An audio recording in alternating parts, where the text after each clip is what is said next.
И аз я тъй Петрана за едната чест. Наскоро, знаеш ли колко много се изложи?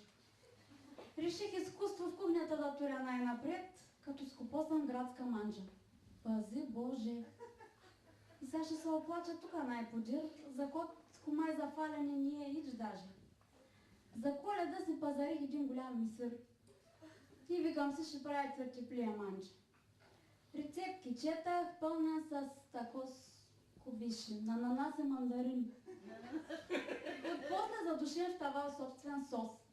Ама, то бива просточи. На празник, защото и не мой така, Калино викам, взимай са урока. Запретнах крачоли, ръкави, емана, затикнах в кулинарни сакатлъци. Импровизация. Ето и ще вреча. Голяма грешка откъм после се оказа. Напълних ми с ръка, с който имах под ръка, защото мандарини на ананаси не съм сяла. Матурих меки круши, индрише. Наместо куркума, не разбирам. Кайма, ориз, зелен, боапи, въобще каквото и още мазето се намира.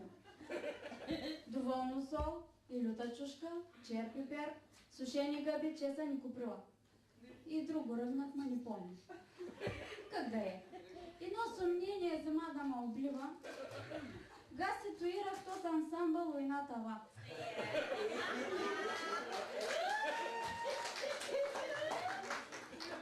И се прикръстих, гато се опечи. Ма стана чудно убав баламач. Чак кучето ръмжа му отдай. Ще слушам аз рецепти от града. Да го зачуля големия гювеч с зели, ми ще се прави зорлян будалак. Направо ме е срам да се оплача в село. Вър разправя сега за скопо, за терчеп, и на тако ще е малко неуместно. По-общо ще да се получи, като че ли кога натъпкала ми се развестник.